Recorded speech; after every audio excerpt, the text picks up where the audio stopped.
Judul Hakikat Pendidikan Profesi Guru, Guru Unggul Indonesia Maju gitu ya. Jadi seperti yang saya sampaikan di awal tadi pada saat menyampaikan arahan dan sambutan Bapak Rektor, guru unggul ini adalah salah satu critical point saya melihatnya atau salah satu komponen penting dalam kita mewujudkan ya cita-cita bangsa kita ini untuk menjadi salah satu bangsa yang berdaya saing ke depan.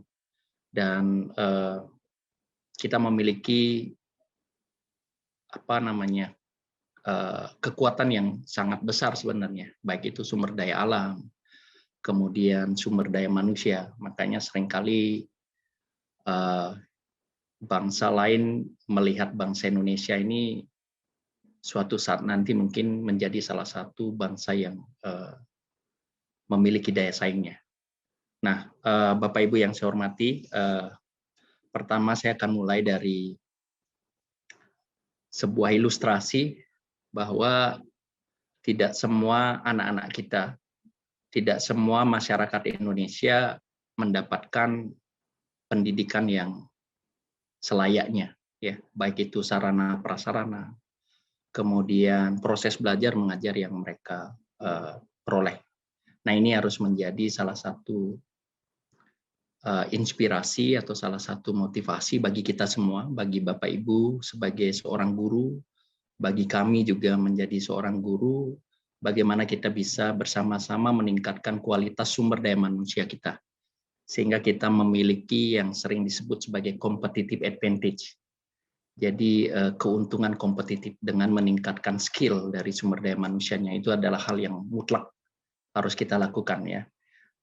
Nah, selain itu juga kita melihat gambaran ini menunjukkan bahwa seberapa besar motivasi anak-anak kita untuk mereka mendapatkan pendidikan ya.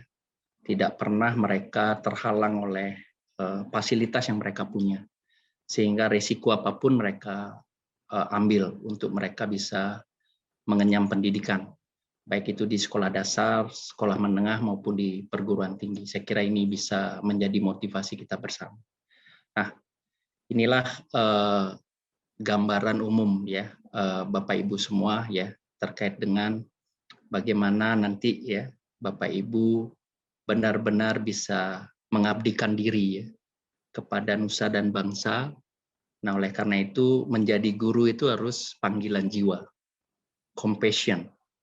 Jadi Bapak Ibu harus benar-benar dari hati yang paling kecil gitu ya, hati yang tulus benar-benar ingin menjadi seorang guru. Nah, itu yang saat ini sedang ditata oleh kementerian, bagaimana mereka melakukan rekrutmen terhadap para peserta yang mengikuti pendidikan profesi guru. Jadi ada interview yang mereka akan lakukan ya terkait dengan apakah ini benar-benar menjadi seorang guru itu panggilan jiwa atau tidak. Jadi kalau memang itu adalah memang motivasi dari dalam diri kita, saya kira Bapak Ibu akan melakukannya dengan sebaik-baiknya, seoptimal mungkin. Nah, seperti tadi saya sampaikan juga bahwa saya berharap bahwa apapun yang Bapak Ibu lakukan di PPG ini dengan performance yang sangat baik, ya, saya melihatnya dari beberapa PPG yang saya amati sebelumnya, itu harus Bapak Ibu jaga, harus Bapak Ibu bawa pada saat Bapak Ibu nanti di sekolah masing-masing. Kemudian memberikan imbas kepada guru-guru yang lain. Nah, itulah yang disebut sebagai guru unggul. Bapak Ibu tidak akan berhenti belajar, yang sering disebut sebagai long life education. Bapak Ibu tidak akan berhenti untuk selalu mengevaluasi diri, ya, self evaluation, introspeksi diri, dan Bapak Ibu tidak akan selalu berbagi dengan yang lain. Ya, itu harapan kita semua. Nah, Bapak Ibu yang saya hormati, ya, saya sering mulai kutipan saya dengan apa yang kita sebut sebagai merdeka belajar, gitu ya. Nah, saat ini sedang dicanangkan oleh kementerian. Jadi buah pikiran atau konsep Bapak Ki Hajar Dewantara, beliau menyampaikan bahwa setiap tempat ini adalah sekolah, setiap orang itu adalah guru gitu ya. Jadi kita, anak-anak kita, Bapak Ibu, saya gitu ya, bisa belajar di mana saja, dengan siapa saja, tidak melihat kualifikasi akademiknya S1, S2 atau S3, tetapi kita belajar dari pengalaman yang mereka miliki. Dan kita belajar memaknai pengalaman itu untuk bekal kita menjalani hidup ini. Saya kira itu adalah pesan yang sangat penting ya, yang disampaikan oleh Bapak Ki Hajar Dewantara, dan ini 100 tahun yang lalu, di mana beliau mendirikan sebuah tempat belajar yang beliau sebut sebagai taman siswa. Jadi beliau mengambil penamaan taman gitu ya, tidak sekolah, karena beliau ingin bahwa tempat belajar ini harus menyenangkan.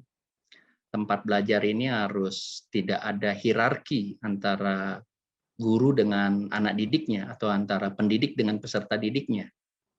Jadi Bapak Ibu harus benar-benar kita bisa melayani anak didik kita ya, untuk kita bisa mengidentifikasi mereka, apa talent yang mereka punya, apa kekuatan yang mereka punya, sehingga Bapak Ibu sebagai seorang pendidik bisa memotivasi, bisa mengeksplorasi, terus menjadikan mereka semua menjadi juara seperti yang saya sampaikan tadi. Ya, ada yang juara matematika, ada yang juara sains, ada yang juara di bidang olahraga, ada yang juara di bidang seni. Nah, itulah yang harus kita lakukan sebagai seorang pendidik. Nah, Merdeka Belajar ini sebenarnya sudah digaungkan, sudah disampaikan oleh Kementerian Pendidikan dan Kebudayaan. Mereka bilang bahwa memberi kebebasan dan otonomi ya kepada lembaga pendidikan, dan merdeka dari birokratisasi. Jadi Bapak Ibu diharapkan tidak terlalu banyak terlibat dengan birokratisasi, sehingga saat ini mereka melakukan perbaikan terhadap semua organisasi di perguruan tinggi ya, khususnya ya, untuk menghilangkan eselon 3, eselon 4. Jadi mereka ingin membuat sebuah organisasi itu flat. Kenapa mereka membuat organisasi itu flat? Karena untuk kita selalu bisa berinovasi, meminimalkan birokrasi yang ada. Jadi hierarki organisasi biasanya menyebabkan kita terlalu banyak birokrasi. Tapi memang kontradiktif antara flat organization dengan hierarchical organization. Ada birokrasi, ada inovasi, ada kontrol, ada innovation. Nah, oleh karena itu para guru atau dosen dibebaskan dari birokrasi yang berbelit, serta mahasiswa diberikan kebebasan untuk memilih bidang yang mereka sukai. Nah, ini yang disampaikan oleh Bapak Menteri ya, Mas Nadiem, dan beberapa kebijakan yang sudah dikeluarkan seperti sinetron ya, per episode mereka mengeluarkan. Saya kira tujuannya adalah untuk melakukan reformasi pendidikan di Indonesia secara bertahap ya. Kita harus benar-benar mengevaluasi diri, melakukan yang terbaik. Apa yang bisa kita lakukan, kita mulai dari diri kita sendiri ya. Setelah diri kita sendiri kita perbaiki, baru kita bisa memberikan contoh kepada yang lain. Nah, harapan ini bisa kita lakukan bersama-sama. Dan kita pun harus menyadari bahwa Indonesia ini dari Sabang sampai Merauke yang memiliki karakteristik yang berbeda-beda, yang memiliki kualitas SDM yang berbeda-beda, yang memiliki sarana prasarana dalam bidang pendidikan juga yang berbeda-beda. Nah, ini harus juga menjadi pemikiran dari pemangku kebijakan terkait dengan reformasi pendidikan yang ada di Indonesia. Nah, apa tujuan dari Merdeka Belajar ini, Bapak Ibu? Yang pertama adalah arah ke depan itu, seperti yang saya sampaikan tadi, bahwa bangsa ini atau pemerintah, khususnya di Kementerian Pendidikan dan Kebudayaan, ingin membawa sekolah ini sebagai kegiatan yang menyenangkan, ya, seperti apa yang disampaikan oleh Ki Hajar Dewantara dalam pemikirannya taman siswa gitu ya, dan itu menjadi salah satu role model pada saat itu, dan banyak sekali orang-orang dari luar negeri sebenarnya belajar tentang konsep Montessori yang beliau pernah implementasi. Kemudian pimpinan memberikan pelayanan, ya. Jadi kita sebagai seorang guru, kemudian mungkin kepala sekolah itu harus benar-benar bisa melayani kepada anak didik kita, kepada stakeholder kita semua. Dan sekolah ini harus memiliki sistem terbuka, jadi saling berkoordinasi ya dengan berbagai pemangku kepentingan. Jadi pendidikan itu bukan tugas Bapak Ibu saja sebagai seorang guru, bukan tugas kita sebagai seorang guru, tetapi ada pemerintah daerah di sana, ada masyarakat, ada keluarga, kemudian ada industri, dunia usaha, dan dunia kerja yang juga ikut terlibat dalam memperbaiki pendidikan yang ada di Indonesia ini. Kemudian arah ke depan juga kita berharap ada lebih banyak sumber daya yang didedikasikan untuk pelajar yang lebih muda, mendapat dukungan dari pemerintah daerah, infrastruktur sekolah yang memadai dan mendukung pembelajaran, kemudian manajemen sekolah yang kolaboratif dan kompeten. Nah, oleh karena itu sekarang ada banyak program, ada guru penggerak, kemudian diharapkan guru penggerak ini bisa berbagi dengan guru-guru yang lain, kemudian memperbaiki ekosistemnya gitu ya. Sehingga harapan ke depan bahwa guru penggerak ini bisa menjadi seorang pemimpin ya ke depannya dan bisa memanage satuan pendidikan dengan lebih baik. Kemudian orang tua atau komunitas yang lebih terlibat. Kemudian kalau kita melihat dari aspek guru, itu ada guru sebagai pemilik dan pembuat kurikulum ya. Bapak Ibu memiliki otoritas penuh terhadap kurikulum yang Bapak Ibu implementasi di masing-masing sekolah di mana Bapak Ibu bertugas saat ini. Kemudian guru sebagai fasilitator, karena era kita sekarang di era disrupsi teknologi atau yang mereka sering sebut sebagai revolusi industri 4.0. Jadi tidak ada lagi mungkin asumsi bahwa guru itu paling tahu ya. Jadi dengan sumber belajar ada di mana-mana, ada kemungkinan bahwa anak-anak kita ya, para siswa kita ini lebih dulu mengetahui informasi terkait dengan sesuatu gitu ya, sehingga di dalam kelas gitu ya atau di ruang virtual pada saat Bapak Ibu mengajar, Bapak Ibu bisa menjadi fasilitator, jadi memfasilitasi diskusi, kemudian memberikan guideline, mengarahkan pada anak-anak dan lain sebagainya. Nah, dan ada beberapa hal yang kita akan kita akan tuju ke depan ini ya, kompetensi dan tujuan, kemudian pelatihan guru berdasarkan praktik, kemudian kinerja guru dinilai secara holistik. Nah, ini beberapa penelitian ya telah dipublish baik itu oleh organisasi riset di luar negeri maupun oleh beberapa peneliti yang ada di dalam negeri itu ya. Ada ada temuan-temuan yang mereka sering sampaikan bahwa pendidikan profesi guru ini tidak linier atau tidak ada hubungan yang signifikan terhadap kinerja guru. Nah, oleh karena itu saya sampaikan di awal tadi pada saat menyampaikan arahan, karena ada tren yang sangat menarik saya lihat pada pendidikan profesi guru ini. Kadang-kadang kita seperti kurva normal Bapak Ibu. Jadi pada suatu saat menaik, pada saat titik jenuh itu akan turun. Nah, harapan saya bahwa itu tidak akan sampai turun jauh. Bapak Ibu harus memberikan trigger untuk itu bisa naik lagi. Nah, oleh karena itu apa yang Bapak Ibu tampilkan, performance yang Bapak Ibu tunjukkan dalam pendidikan profesi guru ini Bapak Ibu harus rawat. Bapak Ibu harus jaga motivasi, kemudian harus jaga rasanya, harus jaga semangatnya, sehingga itu terus terimplementasi pada saat Bapak Ibu nanti kembali ke sekolah masing-masing. Nah, saya kira itu konsep dari Merdeka Belajar, arah dari Merdeka Belajar ke depan yang diinginkan oleh kementerian. Nah, ini tahapan revolusi industri. Bapak Ibu, dan seperti yang saya bilang tadi bahwa kita berada di era revolusi industri 4.0 di mana banyak bidang keilmuan yang terkait di sana ya. Ada Internet of Things, kemudian ada artificial intelligence, kemudian ada new material, ada augmented reality, ada robotik, big data dan lain sebagainya ya. Nah, ini yang menyebabkan bahwa ke depan ini kita akan diarahkan menuju masyarakat 5.0 atau mereka sering sebut sebagai society 5.0 ya. Bapak Ibu kalau ada waktu Bapak Ibu bisa akses di YouTube, di situ ada cari judul The World 2050 gitu ya. Dunia 2050. Jadi mungkin bayangan society 5.0 itu seperti itu. Nah, terkait dengan di bidang pendidikan sangat banyak bisa kita implementasi ya.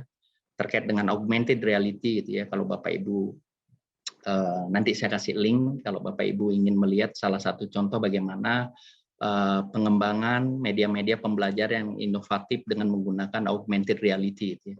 Kalau saya belajar tentang kubus gitu ya, jadi itu bisa seperti real, saya bisa bolak-balik, kemudian saya bisa melihat bahwa kubus ini terdiri dari beberapa sisi, kemudian berapa rusuknya dan lain sebagainya. Nah, dan banyak yang bisa kita implementasi.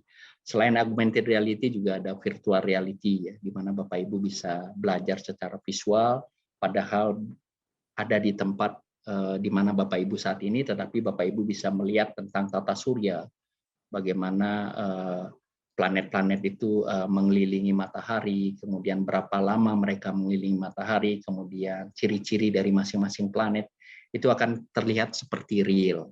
Nah, itu beberapa bidang-bidang keilmuan yang involved atau yang tercakup dalam revolusi industri 4.0 ini. Dan teknologi yang ada saat ini itu benar-benar merubah tatanan kehidupan Bapak Ibu semua. Ya, baik itu dalam transaksi sehari-hari, termasuk dalam interaksi sosial kita.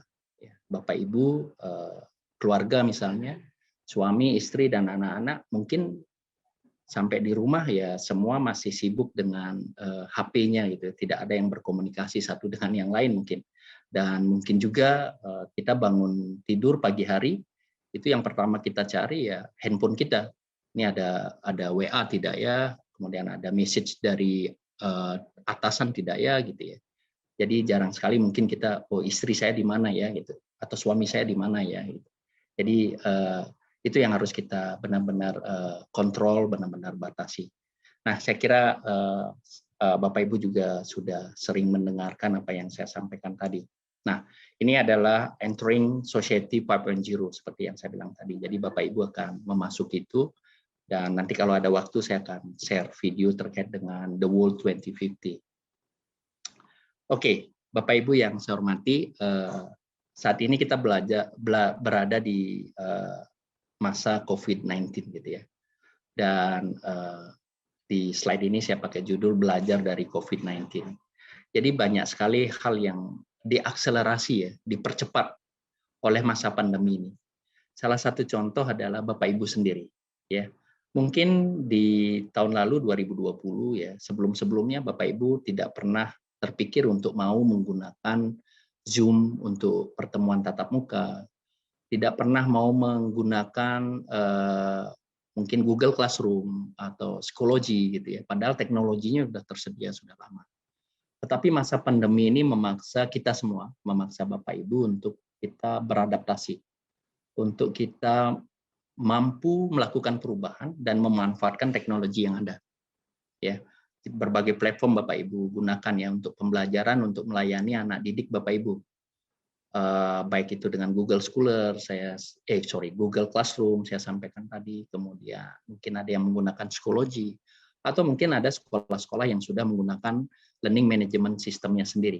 Dan nanti Bapak Ibu dalam pendidikan profesi guru ini akan menggunakan LMS yang sudah disediakan oleh tim PPG ya untuk kegiatan proses belajar mengajar. Nah, itu adalah salah satu contoh. Kemudian pola hidup yang berubah gitu ya. Setiap orang mengimplementasi atau melakukan pola hidup sehat. Baik itu makanan, kemudian Bapak Ibu rajin olahraga, rajin berjemur dan lain sebagainya. Mungkin sekarang sudah menurun gitu ya. Nah, itu yang sering saya lihat, itulah behavior kita sebagai manusia gitu ya. Di awal-awal semangat gitu ya, setelah kita melihat oh biasa-biasa aja, itu terlupakan semua. Nah, itu yang terjadi. Kemudian meningkatnya kepedulian sosial gitu ya. Banyak orang yang sering menggantungkan sembako di pagar-pagar rumahnya, kemudian bagi yang membutuhkan akan mengambil. Atau banyak teman-teman yang pergi ke masyarakat-masyarakat yang terdampak COVID-19 itu untuk memberikan atau berkontribusi sembako dan lain sebagainya, termasuk apa yang kami lakukan di Universitas Pendidikan Ganesha. Nah, mudah-mudahan itu juga terjaga ya, tidak hanya di masa pandemi ini. Dan Bapak Ibu bekerja tidak dibatasi ruang dan waktu. Tapi di masa COVID-19 ini malah sepertinya tidak ada jam kerja gitu ya. Kapanpun kita kadang-kadang melakukan rapat. Kemudian apalagi di perguruan tinggi, mungkin teman-teman saya ada yang mengajar malam-malam gitu karena waktunya cuma tersedia di sana. Mungkin juga teman-teman saya di perguruan tinggi ada yang melakukan rapatnya malam-malam gitu ya. Sehingga kadang-kadang kita, kalau dulu kita semua bekerja dari rumah ya, dari jam 8 sampai jam 10 malam kadang-kadang kita masih berada di depan komputer gitu ya. Malah teman-teman saya bilang ini muka sudah kayak laptop semua gitu ya. Jadi hampir sebagian besar waktu kita habiskan di depan komputer, dan timbangan kita naik semua karena keluar dari ruang kerja belok kanan sudah lihat dapur gitu ya. Jadi semua sudah tersedia, kopi, kemudian makanan dan lain sebagainya. Mungkin itu juga Bapak Ibu alami. Nah, oleh karena itu dalam masa COVID-19 ini, ya, Bapak Ibu juga harus melakukan evaluasi terkait dengan proses belajar mengajar yang Bapak Ibu sudah lakukan terhadap anak didik Bapak Ibu. Mungkin tidak semua bisa melakukannya dengan baik karena keterbatasan sarana prasarana yang dimiliki, atau karena keterbatasan kompetensi atau kualitas dari masing-masing guru ya. Itu program banyak sekali dari kementerian ya. Saat ini kami Undiksa mengikuti namanya kampus mengajar. Di tahun lalu kami mengikuti kampus mengajar Perintis. Tahun ini kami mengikuti kampus mengajar yang kebetulan Pak Mas menjadi koordinator dalam kegiatan ini. Jadi kami mengirim sekitar 142 saat ini mahasiswa untuk membantu. Sebenarnya tujuannya adalah sekolah-sekolah 3T. Cuma mungkin tidak banyak sekolah-sekolah 3T mendaftarkan diri, sehingga banyak juga mahasiswa-mahasiswa kami yang melakukan kegiatan kampus mengajar ini di wilayah Bali atau wilayah yang tidak 3T gitu ya.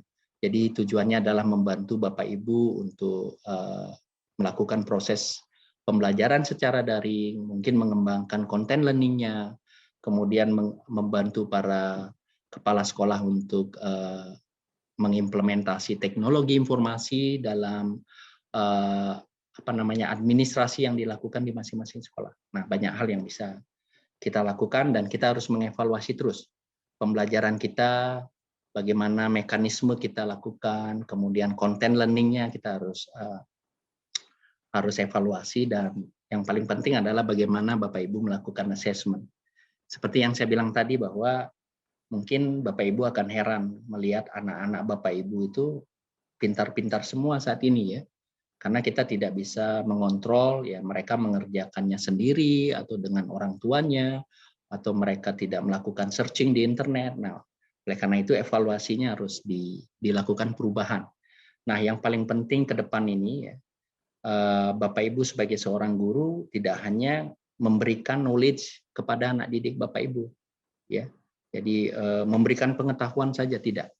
Yang paling penting adalah bagaimana Bapak Ibu mengajarkan mereka untuk menemukan sendiri pengetahuan itu. Jadi how to find the knowledge, dia bilang ya. Jadi bagaimana Bapak Ibu menemukan pengetahuan itu. Ya, jadi itu yang harus diajarkan kepada anak-anak. Oke. Nah, ini adalah evaluation of technology ya, Bapak Ibu. Jadi seperti yang saya bilang tadi di awal, anak-anak didik Bapak Ibu ya. Jadi para murid kita saat ini itu adalah digital native yang mereka sudah terbiasa dengan teknologi yang ada saat ini. Oleh karena itu konsep mereka tentang sekolah itu sudah berubah dengan apa yang kita pikirkan Bapak Ibu. Jadi mereka ingin konten-konten yang benar-benar sangat interaktif, kemudian memotivasi mereka untuk belajar konten tersebut. Nah, dan juga sangat terlambat kalau kita atau Bapak Ibu ingin mengembangkan konten-konten learning-nya sendiri ya. Seperti tadi ya, misalnya anggap saja saya ingin menjelaskan tata surya gitu ya. Kalau saya bikin kontennya sendiri mungkin akan lama gitu ya. Dan mungkin tidak jadi karena saya tidak memiliki kemampuan untuk itu. Nah, oleh karena itu yang kita lakukan pertama ya coba kita searching di internet karena sumber belajar banyak sekali, dan kita sesuaikan apakah konten ini sesuai dengan kompetensi yang saya ingin sampaikan kepada anak didik saya tidak. Kalau sesuai ya kita bawa masuk ke kelas, kita bawa tampilkan di ruang virtual kepada anak-anak kita untuk mereka bisa mempelajari atau menyimak dengan baik. Nah, itu salah satu contoh. Sehingga kitalah yang harus beradaptasi dengan mereka. Kita harus mengikuti apa yang menjadi situasi yang kita hadapi. Sehingga pendidikan ini harus ada kodrat alam, ada kodrat zaman gitu ya. Jadi kodrat zamannya sekarang ya perkembangan teknologi seperti ini ya kita harus mengikuti. Nah, evolusi teknologi ini mengubah cara orang belajar. Kemudian teknologi juga mendukung kebebasan dalam belajar. Jadi anak-anak bisa belajar dari mana saja, sehingga banyak sekali anak-anak berpikir kenapa saya harus ke sekolah gitu ya. Saya bisa belajar dari mana saja, sehingga mungkin saat ini banyak sekali homeschooling yang berkembang gitu ya. Jadi mereka tidak pergi ke sekolah formal, tetapi melakukan pembelajarannya di rumah gitu dengan mendatangkan guru. Kemudian setelah itu melakukan penyetaraan ya untuk legalitasnya.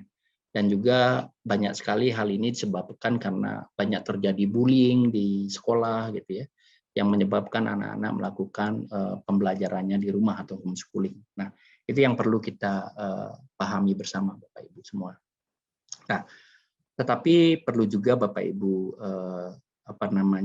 pahami bahwa teknologi ini is not a silver bullet, dia bilang, bukan senjata segala-galanya, bisa menyelesaikan semua permasalahan, tidak. Teknologi is a just tool, jadi cuma alat mereka. Ya, yang paling penting itu adalah instructional design-nya. Bagaimana kita mendesain instruksionalnya sehingga materi-materi yang kita sampaikan ini bisa dipahami oleh anak-anak dengan cepat. Nah, itu yang harus kita lakukan. Nah, oleh karena itu saya tadi menyampaikan bahwa mungkin kalau kita mengembangkan sendiri kontennya agak terlambat gitu ya. Kita coba cari di internet, kalau ada ya kita pakai. Kecuali konten-konten yang spesifik gitu ya. Misalnya terkait dengan anggap saja pelajaran bahasa daerah atau khususnya bahasa Bali gitu ya. Mungkin agak susah Bapak Ibu cari sumber belajar ya, Bapak Ibu bisa mengembangkan konten-kontennya sendiri, bekerja sama dengan teman-teman yang memiliki kemampuan di bidang itu. Nah, itu salah satu contoh. Nah, saya kasih contoh Bapak Ibu. Nah, saya bikin slide gitu ya terkait dengan tata surya. Saya sampaikan kepada anak saya terkait dengan ini. Tata surya gitu ya. Saya ambil dari Wikipedia. Tata surya adalah kumpulan benda langit. Nah, ini slide saya.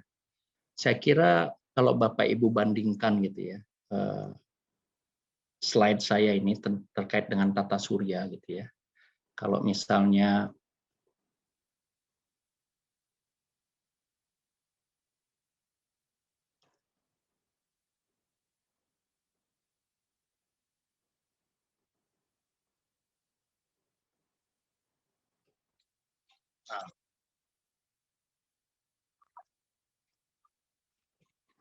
nah anggap saja saya membawa ini ke ruang kelas gitu ya. Jadi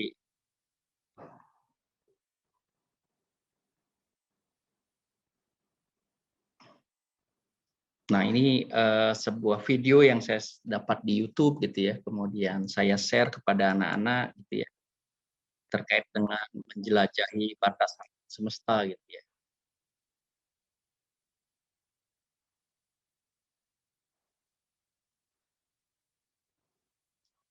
Nah, ini mereka menunjukkan secara animasi gitu ya, realitas yang ada di tata surya kita di galaksi kita.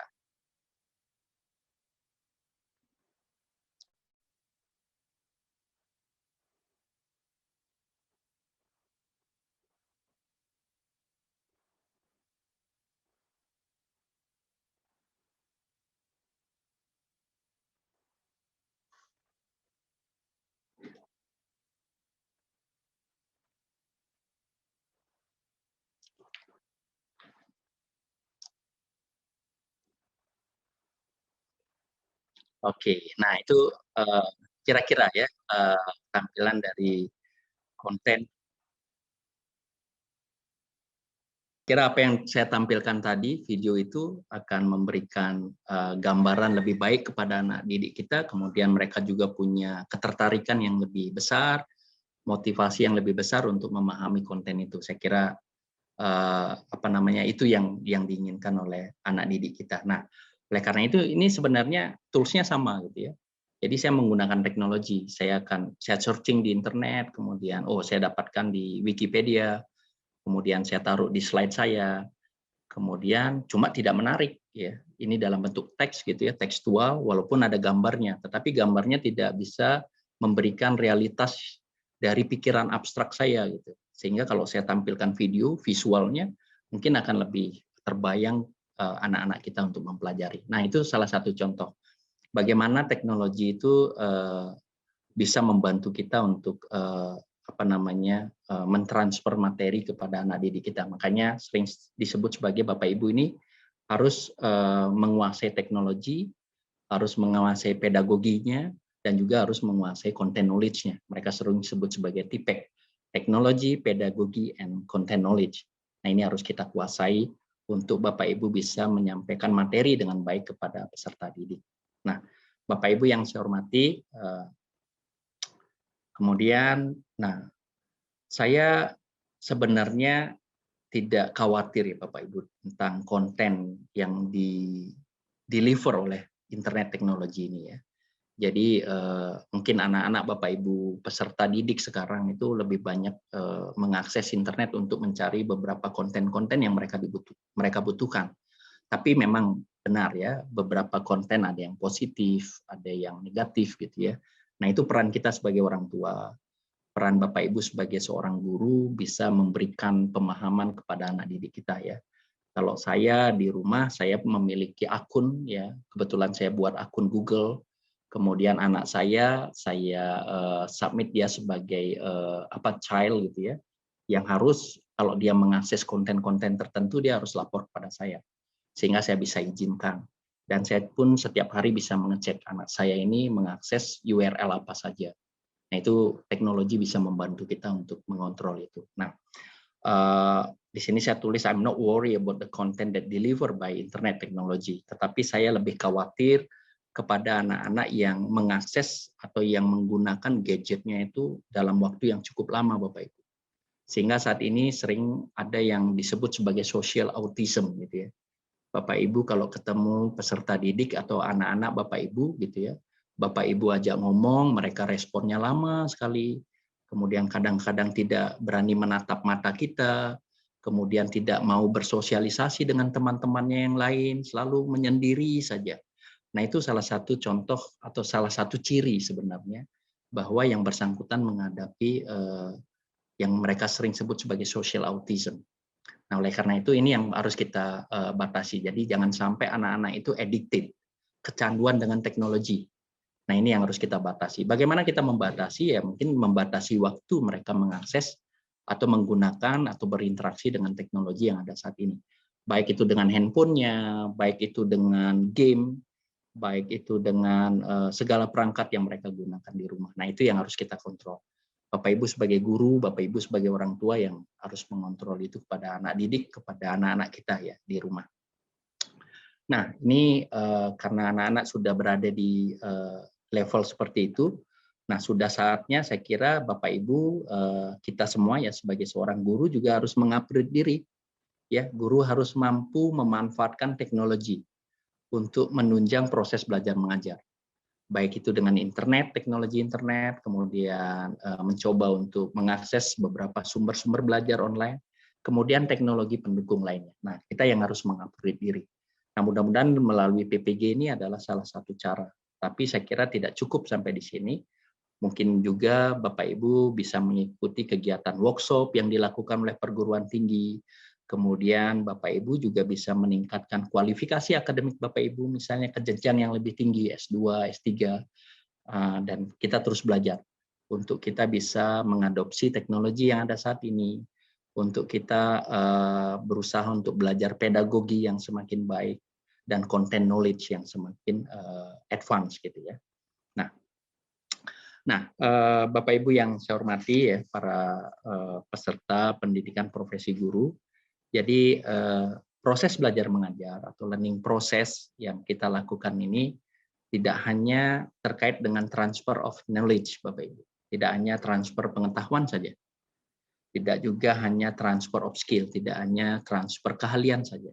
Dan juga tidak hanya transfer of technology.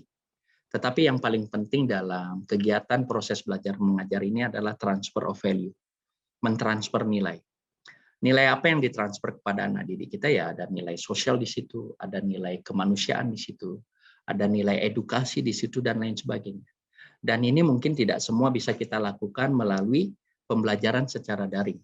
Karena transfer of value dominan mungkin dilakukan melalui interaksi yang kita lakukan secara langsung. Bapak Ibu, sebelum masa pandemi ini ya, kita semua pergi ke sekolah, kemudian ada interaksi antara murid dengan gurunya, kemudian mungkin saja ya para murid ini melihat, oh ini guru favorit saya, ini guru yang bisa membawakan materi dengan baik di dalam kelas. Nah itu saya kira itu terjadi pada saat Bapak Ibu berada di dalam kelas, ya berdiri di depan kelas menyampaikan materi, ya secara tidak sengaja sebenarnya anak-anak mencontoh Bapak Ibu. Nah oleh karena itu Bapak Ibu sebagai seorang guru seperti yang saya bilang tadi, pemikiran Ki Hajar Dewantara ini harus kita pegang ya. Ing harso tu sung tulodo, ing madio mangun korso, tuturi andayani. Nah, itu Bapak Ibu harus memberikan contoh kepada mereka, kemudian membangun semangat mereka dan juga memberikan motivasi kepada mereka sebagai anak didik kita. Nah, ini sebuah paradigma yang sering saya sampaikan ya. Ada namanya how to find the knowledge gitu ya. Bapak Ibu mulai dari ontologi gitu ya. Kalau kita mau menemukan pengetahuan misalnya melalui riset, kita selalu mulai dari problem, what gitu ya. Kemudian kita mencoba untuk how to solve the problem. Itu kalau hasilnya yang sering terjadi adalah method of research gitu, metodologi. Epistemologinya apa sih? Dan yang terakhir adalah aksiologinya, untuk apa gitu ya. Untuk apa sih temuan-temuan saya ini gitu ya.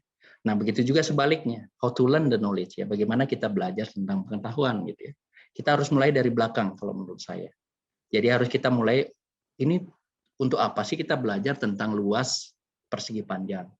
Untuk apa sih kita belajar tentang luas segitiga?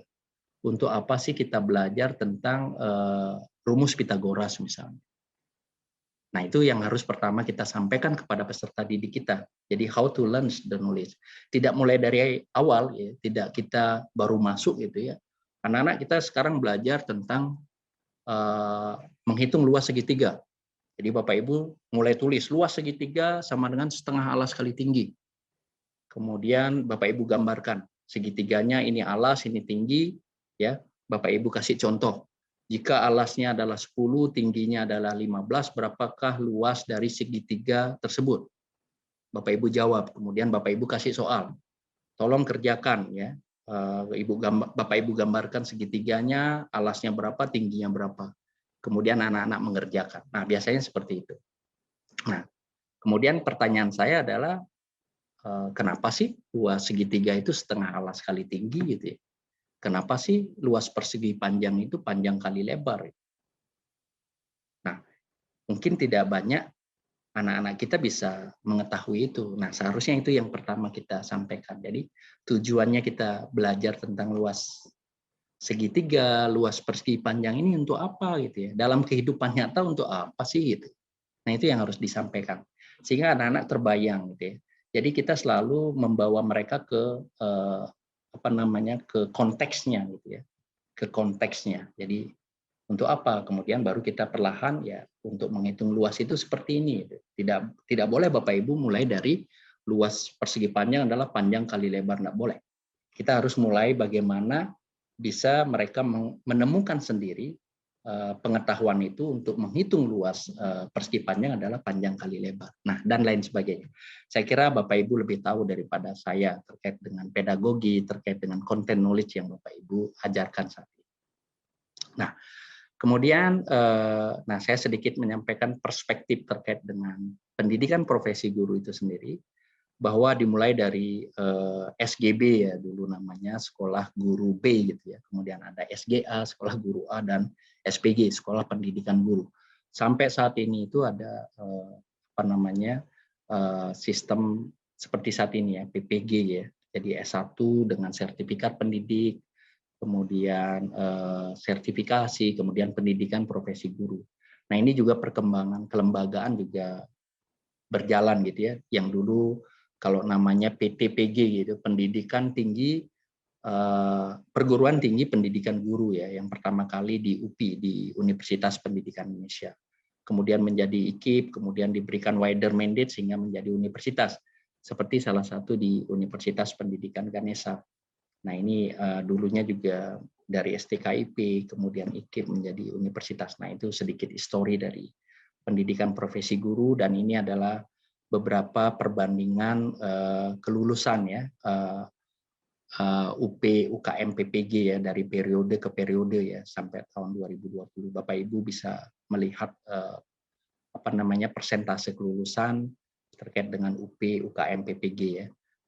Di sini ada Daljab, kemudian ada PPGT, kemudian ada Prajab subsidi gitu ya. Berikutnya adalah SM3T. Jadi kalau Bapak Ibu lihat bahwa Prajab subsidi ini lumayan ya, memiliki persentase yang cukup tinggi. Kenapa? Karena pada saat itu rekrutmen dilakukan, banyak orang-orang berkualitas atau anak-anak yang berkualitas secara sosial ekonomi tidak mampu, tetapi karena disubsidi mereka bisa mengikuti pendidikan profesi guru. Nah itu mungkin salah satu indikator atau aspek yang menyebabkan jumlah persentasenya cukup tinggi. Selain itu juga SM3T di tahun 2019 juga memberikan persentase yang cukup tinggi kelulusannya. Oke, nah selanjutnya adalah terkait dengan profil guru profesional Bapak Ibu ya. Seperti saya bilang tadi bahwa Bapak Ibu ini diharapkan bisa menjadi guru profesional melalui pendidikan profesi guru, dan seringkali disampaikan bahwa PPG ini adalah benteng terakhir ya untuk kita bisa mencetak guru-guru unggul. Nah, apa yang dimaksud dengan guru unggul seperti yang saya bilang tadi, bahwa Bapak Ibu tidak berhenti belajar ya. Ya, jadi long life education, kemudian Bapak Ibu tidak berhenti untuk selalu mengevaluasi diri, mengintrospeksi diri, dan Bapak Ibu tidak selalu berhenti untuk saling berbagi dengan teman-teman yang lain ya. Di dalam kegiatan PPG ini juga saya kira Bapak Ibu harus saling sharing dengan teman-teman yang lain gitu ya.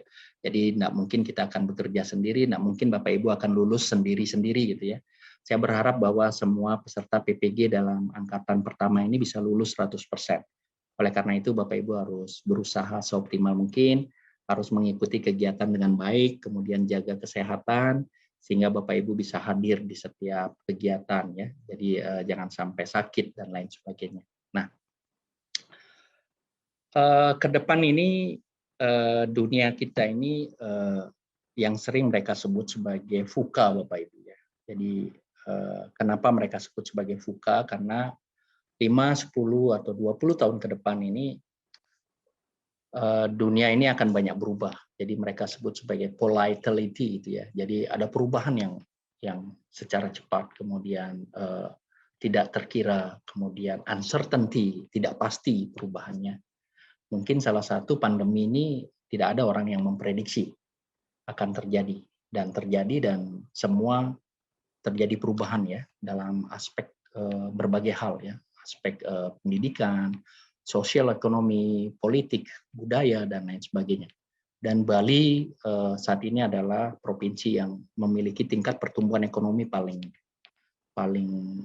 anjlok, yaitu minus 12% gitu ya. Jadi karena kami benar-benar menggantungkan terhadap pariwisata, hampir 70-80% ya penduduk di Bali ini. Nah itu yang terjadi. Kemudian berikutnya adalah complexity. Bapak Ibu, anak-anak kita ke depan ini akan menghadapi banyak problem-problem yang kompleks. Sehingga mereka harus kita ajarkan untuk bagaimana mereka bisa menyelesaikan problem-problem itu dengan sistematis, kemudian dengan baik, kemudian dengan solusi yang benar-benar sesuai dengan apa yang diinginkan. Kemudian yang terakhir adalah ambiguity. Jadi ambigu itu adalah setiap orang berpikir yang beda-beda ya. Jadi memiliki persepsi yang berbeda-beda. Nah, oleh karena itu, Bapak Ibu sebagai seorang guru ya, kita harus memberikan bekal kepada anak-anak kita yang mereka sering sebut sebagai partnership 21st century education. Apa itu skill yang harus dimiliki oleh murid-murid kita? Yang pertama adalah collaboration. Dia bisa berkolaborasi dengan teman-temannya sebagai tim.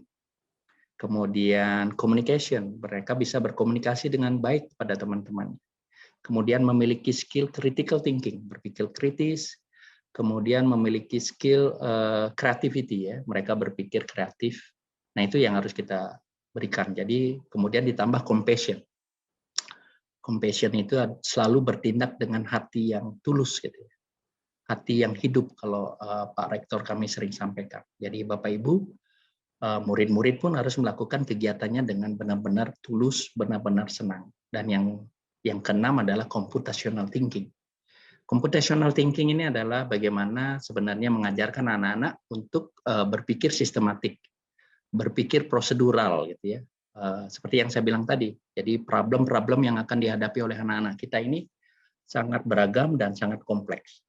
Sehingga kita harus berikan mereka bagaimana menyelesaikan permasalahan itu dengan sistematis, dengan prosedural. Dan ini harus ditanamkan mulai anak-anak Bapak Ibu. Nanti di slide berikutnya saya akan memberikan contoh apa yang dimaksud dengan computational thinking. Nah, 21st century education ini, skill, itu diadopsi oleh kementerian kita yang mereka wujudkan dalam profil pelajar Pancasila. Apa profil pelajar Indonesia? Itu yang mereka sebut sebagai profil pelajar Pancasila. Yang pertama adalah memiliki jiwa gotong royong. Jadi mungkin sama dengan collaboration lah, ada communication di situ. Kemudian berkebinekaan global, karena kita ini memiliki kekayaan. Kekayaan kita ini adalah keberagaman kita. Keberagaman budaya, keberagaman bahasa, keberagaman adat istiadat itu adalah kekayaan kita yang tidak dimiliki oleh orang lain. Nah, itu harus kita bina, harus kita bangun bersama-sama. Kemudian bernalar kritis ya, mungkin ini adalah critical thinking. Kemudian mampu mandiri, kreatif, dan berakhlak mulia. Nah, ini adalah profil pelajar Pancasila. Nah, ini yang harus kita tanamkan kepada anak-anak kita. Nah, sebelum kita bisa menanamkan kepada anak-anak kita, kita harus bekali diri sendiri. Bapak Ibu harus membekali diri Bapak Ibu sendiri untuk bisa memiliki skill ini. How to collaborate with others gitu ya. Bagaimana kita berkolaborasi dengan yang lain. Bagaimana kita memiliki communication skill yang baik ya. Respect to others gitu ya. Bisa menghargai pendapat orang lain gitu ya. Kemudian bisa juga menyampaikan pendapat dengan baik. Nah, itu communication skill atau good interpersonal skill. Nah, dan lain sebagainya. Nah, itu yang harus kita miliki terlebih dahulu sehingga kita bisa nanti menyampaikan atau menanamkan kepada anak-anak kita. Nah, kita mulai dari diri kita sendiri dulu, Bapak Ibu semua. Nah, ini yang saya bilang Bapak Ibu, terutama para guru di sekolah dasar, para guru di pendidikan anak usia dini ya. Jadi gambar ini mungkin mengajarkan anak-anak mengenal pola, mengenal pattern gitu ya. Oh, ada persegi panjang, ada segitiga, mereka menumpuk pada tempat yang sama. Kemudian gambar ini mengajarkan anak-anak untuk menyusun balok dari yang besar ke kecil. Nah, sebenarnya mereka mengajarkan konsep tentang urutan gitu ya. Atau kalau dalam bidang saya disebut dengan sorting. Bagaimana mereka bisa mengurutkan dari yang besar ke kecil atau dari sebaliknya dari kecil yang ke besar gitu ya. Nah, ini dilakukan. Begitu juga kalau Bapak Ibu pernah main balok yang mereka sering sebut sebagai Uno stacker gitu ya. Jadi balok disusun, kemudian kita mengambil satu-satu, tetapi tidak ada yang jatuh. Bagi yang menjatuhkan ya itu kalah gitu ya. Sebenarnya di sini kita melatih ya motorik anak-anak, kemudian kesabaran anak-anak, kemudian berpikir taktisnya atau strategiknya, critical thinking ada di sini yang balok mana sih yang saya harus ambil sehingga tumpukan balok ini tidak jatuh dan lain sebagainya. Nah, ini adalah konsep-konsep yang ditanamkan kepada anak-anak sebenarnya untuk membangun computational thinking mereka, untuk membangun analytical thinking mereka, untuk membangun kesabaran mereka, dan lain sebagainya. Banyak sekali hal yang bisa dipelajari di sini. Nah, ini yang harus kita lakukan kepada anak-anak kita, Bapak Ibu ya. Jadi bagaimana kita mencoba untuk memilih metode pembelajaran apa sih yang harus kita berikan kepada anak didik kita.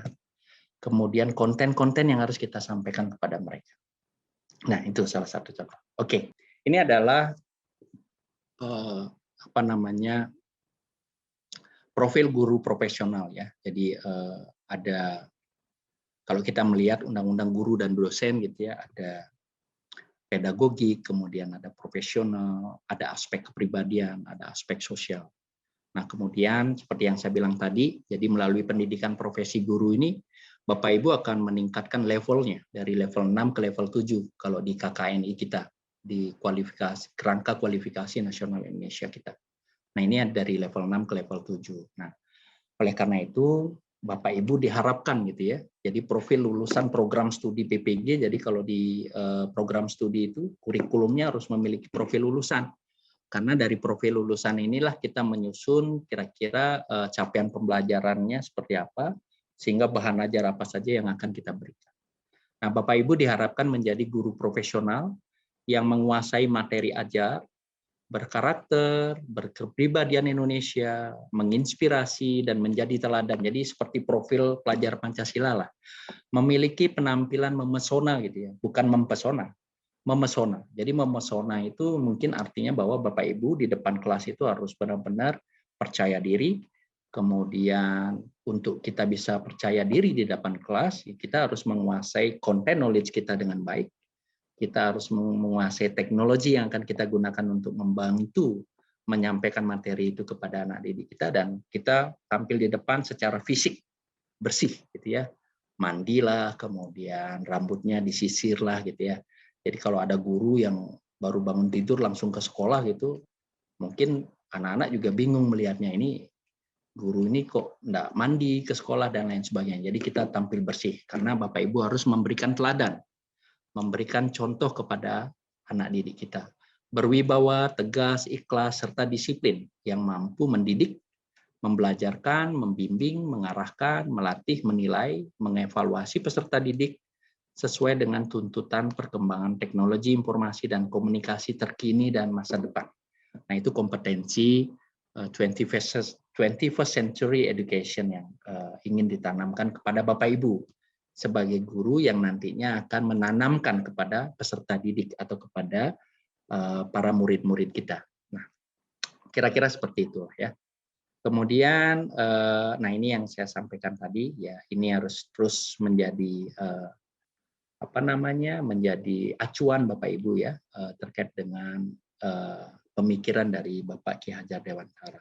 Nah, kalau kita melihat lebih detail tentang profil guru masa depan ini ya, mereka bisa bagi jadi 7 gitu ya. Jadi ada mampu melaksanakan tugas bla bla bla, kemudian pembelajaran berpikir tingkat tinggi atau high order thinking skill, kemudian berorientasi masa depan. Bapak Ibu diminta untuk menguasai advance material yang konten-konten yang yang memiliki tingkat kesulitan yang terus berkembang, yang tinggi gitu ya, secara bermakna, sehingga dapat menjelaskan aspek, nah seperti yang saya bilang tadi, ada what, ontologinya, kemudian ada epistemologinya, why, ya. Kemudian ada aspek aksiologi, yaitu what for, gitu. Untuk apa sih ya, penerapannya untuk apa sih gitu, dalam kehidupan sehari-hari. Nah, makanya saya bilang tadi bahwa kalau Bapak Ibu mengajarkan sesuatu, kita mulai dari what for gitu ya, untuk apa kita belajar ini gitu ya, biar anak-anak bisa tahu semua dulu. Nah, baru kita cari bagaimana cara saya mengajarkan kepada mereka. Nah, baru kita mulai dengan binatangnya, dengan kontennya. Nah, itu yang harus kita lakukan. Kemudian yang keempat, Bapak Ibu harus menguasai technological, pedagogical, dan content knowledge dengan baik dan pendekatan lain yang relevan. Saya kira itu kira-kira. Kemudian selanjutnya yang kelima adalah mampu melaksanakan pembelajaran yang mendidik dengan menerapkan teknologi informasi dan komunikasi.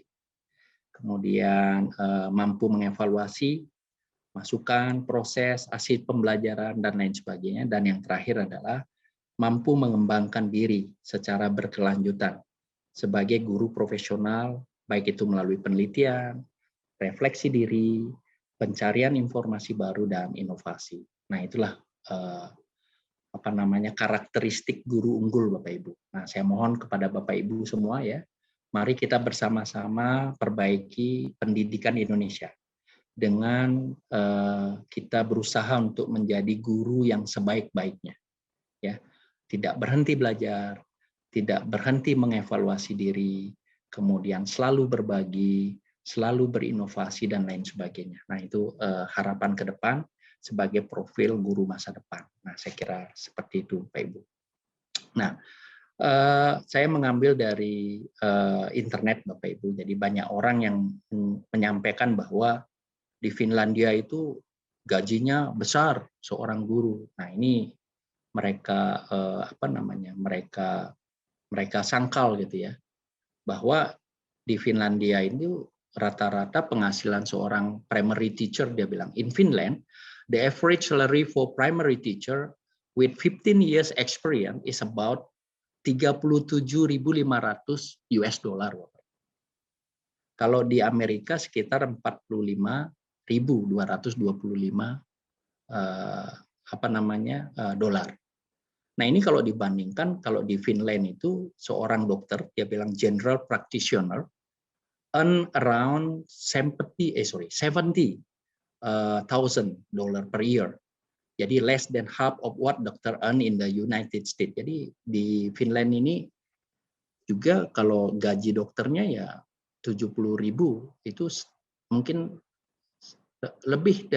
kurang dari setengah dari gaji dokter di Amerika. Tetapi apa yang menyebabkan pendidikan di Finlandia ini maju? Itu bukan salary seorang gurunya, tetapi saya yakin bahwa salary seorang gurunya sudah mencukupi untuk menjalani mereka hidup gitu ya. Jadi saya berharap juga di Indonesia para guru ini diperhatikan, sehingga para guru ini tidak menjadikan profesi gurunya sebagai sambilan, sehingga mereka punya pekerjaan utama yang lain. Tetapi kita harus bisa benar-benar memikirkan bahwa pemerintah benar-benar memikirkan salary seorang guru di Indonesia ini yang benar-benar bisa memberikan kesejahteraan kepada para guru, sehingga benar-benar guru ini benar-benar bisa mengabdikan 100% dirinya kepada pendidikan. Nah, itu yang harus terus dipikirkan oleh pemerintah, dan saya kira itu terus menjadi wacana setiap pertemuan. Nah, apa yang menyebabkan mereka pendidikannya maju ya bukan karena salary, tetapi mereka mencoba untuk menyusun kurikulumnya, jadi having a curriculum that is more closely aligned with the PISA gitu ya.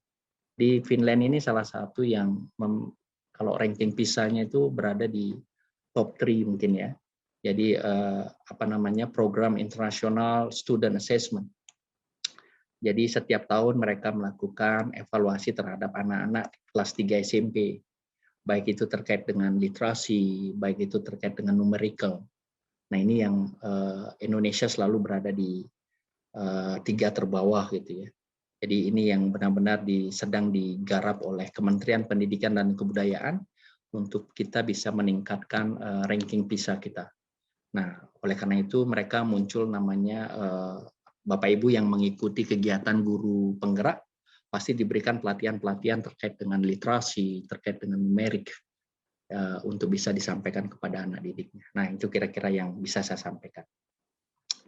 Oke, model PPG yang ada saat ini yang terjadi adalah bahwa pendidikan akademik dan pendidikan profesi ini masih terpisah gitu ya.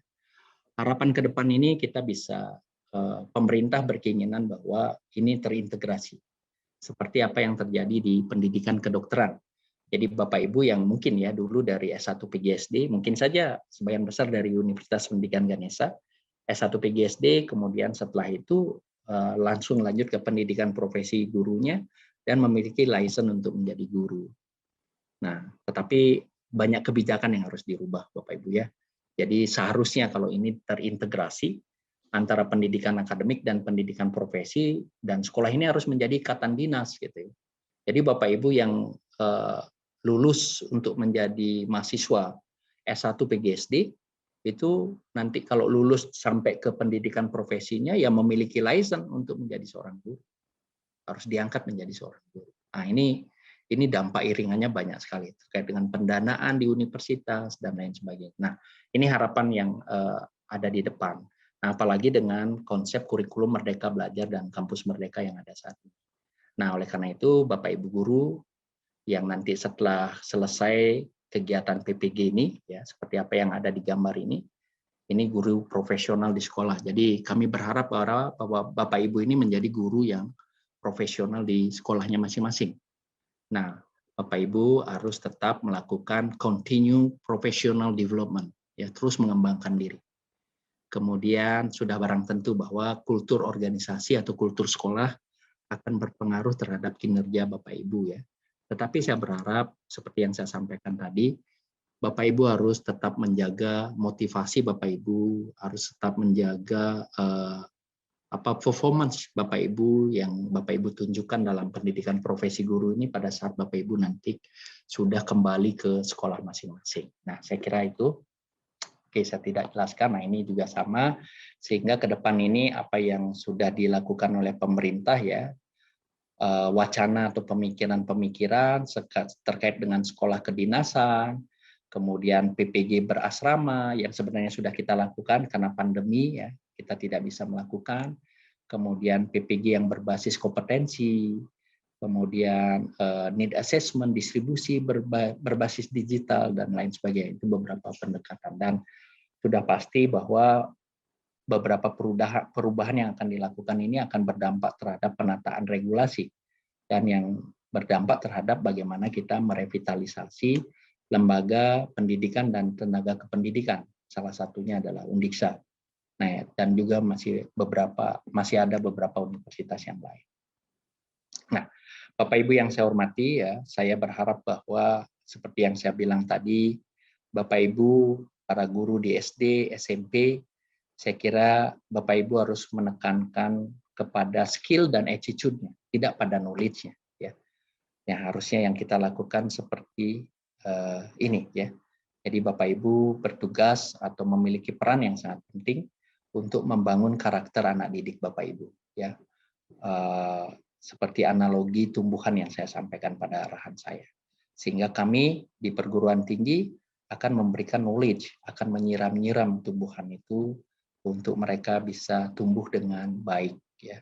Nah, jadi dan satu lagi yang saya tekankan pada Bapak Ibu bahwa kita ini tidak hanya menghasilkan anak-anak yang berkompeten, tetapi kita ingin menghasilkan anak-anak yang memiliki kompetensi dan juga memiliki karakter dan akhlak yang mulia. Nah, saya kira itu Bapak Ibu semua.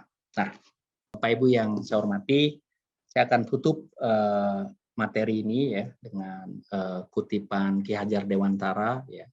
Beliau menyampaikan, Bapak Ibu, jadi saya mohon ini bisa menjadi terus terbayang dalam benak kita, bahwa kita sebagai seorang guru harus bebas dari segala ikatan. Dengan suci hati mendekati sang anak, dia bilang. Tidak untuk meminta sesuatu hak, namun untuk berhamba kepada sang anak. Nah, saya berharap kita semua, ya, sebagai seorang guru bisa menghayati, bisa mengimplementasi, ya, pemikiran beliau terkait dengan ini. Saya kira itu yang bisa saya sampaikan, ya. Selamat siang, mohon maaf kalau ada beberapa hal yang kurang berkenan. Terima kasih kesempatannya untuk saya bisa berbagi kepada Bapak Ibu. Mudah-mudahan apa yang saya sampaikan bisa bermanfaat, bernilai guna buat Bapak Ibu semua. Terima kasih, saya tutup dengan mengaturkan Paramesanti. Om Santi Santi Santi. Wassalamualaikum warahmatullahi wabarakatuh. Selamat siang semua.